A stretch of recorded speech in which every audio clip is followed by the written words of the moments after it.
ẹ̀dọ̀kí ìròyìn lórí Bembeyeke TV. Báwo ni màá ṣe ṣe ara mi láàrin àwọn olórí Láàfin Ọọ̀ni tilẹ̀ Ifẹ̀? Láyé kọjọ́ o, mi ò tún lè padà síbẹ̀.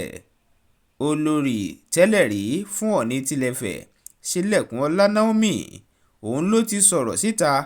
Ó ní láyé kọjọ́ ààfin Ọọ̀ni àní ti Ọọ̀ni tilẹ̀ Ifẹ̀ ọba Adéyẹyè ní ìtàn Ògúnwùsì wọn ò lè padà bẹ̀ láì fàbàdà nítorí àpáàdì tó dojúbò gírí tògiri ní ṣe. Omi sì rèé kì í sàn kó bojú wẹ̀yìn. Èmi Queen Sílẹ̀kùnọlá Naomi kò tún lè padà síbẹ̀. Ó sọ̀rọ̀ yìí jáde nígbà tí wọ́n ń fọ̀rọ̀ wá lẹ́nu wò pẹ̀lú iléeṣẹ́ ìròyìn Punch. Níbẹ̀ ló ti ṣàlàyé pé kò jọ lẹ́yìn ìgbà tí mo ti kéde pé mo ti fi Ọọ̀ni tilẹ̀ Ifẹ̀ sílẹ̀, pé mo ti jáwèé fún un láti ọjọ́ 23 oṣù kejìlá ọdún 2021 tí í ṣe tọ́sídẹ̀ẹ́.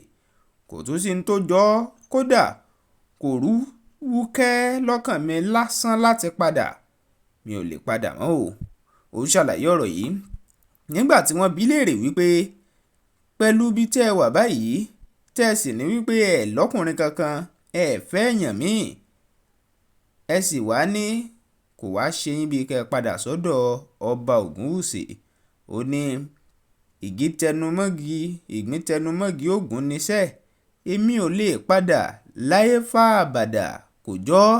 Àníṣe ẹ gbọ́ ná láti bí wákàtí kan tí mo ti ń bá yín sọ̀rọ̀ bọ̀.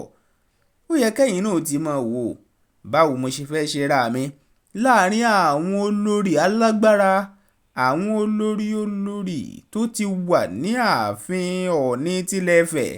Ẹ wá fẹ́ ń padà síbẹ̀. Ṣẹ́yìn ò mọ̀ wípé inú odò wo mo fẹ́ dọ̀rùn lásìná láàrin àwọn èèyàn wọ̀nyí? Olórí tẹ́lẹ̀ rí Sílẹ̀kùnọlá Naomi ó sọ̀rọ̀ ilẹ̀kùn fáwọn tó fọ̀rọ̀ wá lẹ́nu wò. Ìròyìn sì gbé ló ní Bembeyeke, àwa sì kà á jáde gẹ́gẹ́ bó ṣe gbé e jáde lédè Gẹ̀ẹ́sì ká tó mú wá fún yín fáwọn míì tó ń béèrè fún. Ẹ subscribe sí Bembeyeke TV, ẹ tẹ notification bell option all, ẹ share fáwọn ẹlòmíì, ẹ jẹ́ kí wọ́n pín kí wọ́n sì tún wò ó. Olúwatóbilọ́ba Fásùgbà ló kọ mi fún Bembeyeke TV.